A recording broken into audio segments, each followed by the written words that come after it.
These are the top 5 ways people ruin their finances after college. Number 5, student loans. The moment you graduate with student loans is the moment you realize the system screwed you. There are 2 cost-effective ways to get a college degree. You can aim for a lucrative job and compare the income against the cost of the degree. For example, becoming a doctor is expensive, but doctors make bank. Alternatively, you could aim to get a bachelor's degree at a low cost by going to an in-state college and getting cheap college credits via AP courses in high school, as well as attending a local community college. But at age 18, you don't have any idea of what is going on. You don't know the value of money. That's by design. Always remember, there is a finite amount of goods and services in the world. For every person who has less, there is somebody else who has more. Hence, the entire system is trying to minimize the amount of successful people. That leaves more money, thereby more goods and services, for the people who are already successful. Student loans are a brilliant move by the system. It takes between 10 and 20 years for the average person to pay off their student loans. You can't even discharge the debt via bankruptcy. Student loans shackle people down for decades. Now, I forgive you if you took on too much student debt. You were 18 and you were told that it was what you were supposed to do. You haven't yet learned that what you're supposed to do and what you need to do to become a multimillionaire are 2 very different things. Taking on too much student debt is not the mistake I want to call out. Again, you were young and you didn't know better. I forgive you. The financial mistake I do want to call out, though, is not focusing on paying off your student loans quickly. When you graduate college, you probably have no responsibilities besides feeding and sheltering yourself. From the moment you graduate onwards, you will only be adding on more responsibilities. You will buy and manage a home, get a spouse, have kids, help your parents as they get physically and mentally older. Additionally, you'll have a ton of emergencies along the way. The world is a cruel, cruel place and is always going to throw another disaster your way. You never know what the next emergency is, but you always know another one is coming. Your best opportunity to get out of debt and into good financial shape is the moment you graduate. If you keep your student debt around long term, it will prevent you from helping the people you love to the fullest of your ability later in life. Paying the government and private lenders back will always come first, before taking care of the people you love. You don't get a choice. They can garnish your wages if you try not to pay them back.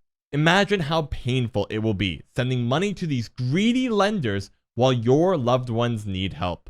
You and your loved ones deserve better than that.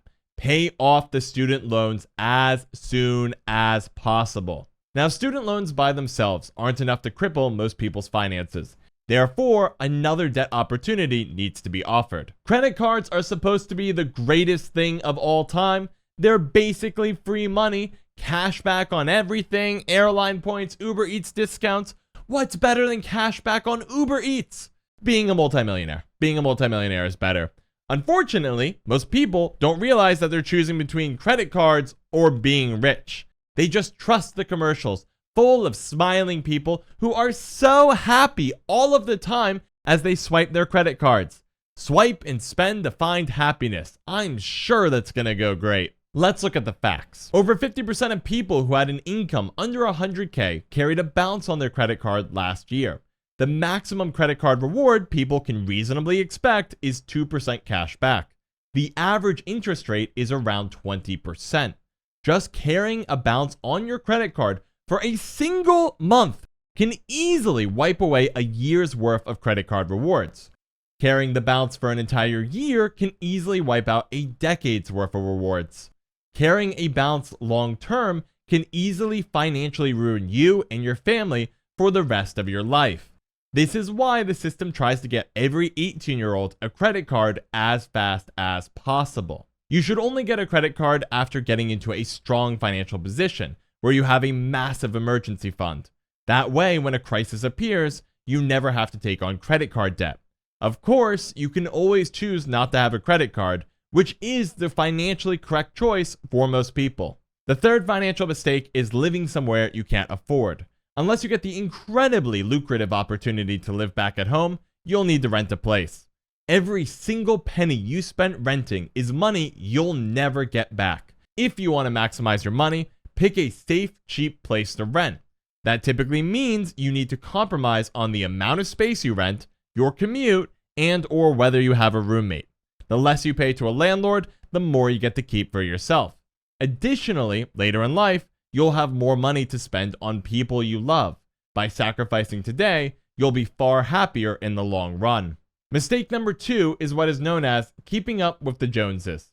This is when you're trying to keep up with the appearance of the people around you. And I get that desire. It sucks when you have to park your used car next to a brand new one. Then you have to hear about your coworker's trip to the Bahamas. And then you have to eat a PB&J while your coworkers go dine at a nearby Chipotle. That is genuinely a lot of suckage. But unless your coworkers were born with a golden spoon in their mouth, they are freaking faking their finances. If everybody had to wear their net worth on their shirt, you'd never see a new car in the parking lot.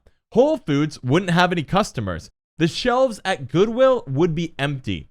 Everybody would want to be financially successful for real if it meant that they could brag about their net worth. Because of this, we've developed a culture where talking about money is so taboo, you can't even discuss it with your own family. We've also made it really easy to fake your wealth. Just get some credit cards and personal loans and go have fun. Get that dopamine hit from appearing to be successful. It's what you're supposed to do. I mean, honestly, what's the worst that could happen? The number one financial mistake is hidden behind all these other mistakes. Every other prior mistake I listed is trying to just make sure you make mistake number 1. The greatest mistake people make after college is not investing. Investing is what takes you from working for the system to being the one who owns the system. Instead of corporations making money off you, you buy stock, which turns you into a company owner. Now that company is working to make money for you. One of the big secrets that you're not supposed to know is that investing is not a linear way to grow your wealth. It's exponential. By reinvesting your earnings will start producing their own earnings. Rinse and repeat, and you can become very wealthy very easily. To prove this, let's look at a compound interest calculator. Let's say you put away $1,000 a month for 40 years and receive an average return of 10% per year. At the end, you'd have over $5 million. Well done. If you'd only invested for 30 years, though, you'd have less than $2 million. If you invested for only 20 years, you'd have a bit more than $500,000. And if you'd invested for only 10 years, you'd have less than $200,000. This is why the system is designed to ruin your finances in your 20s and 30s. Even if you start investing aggressively in your 40s, you have an incredibly uphill battle to fight if you want to become a multimillionaire. If you get out of debt quickly and start investing while you're young, you'll have smooth sailing towards becoming a multimillionaire.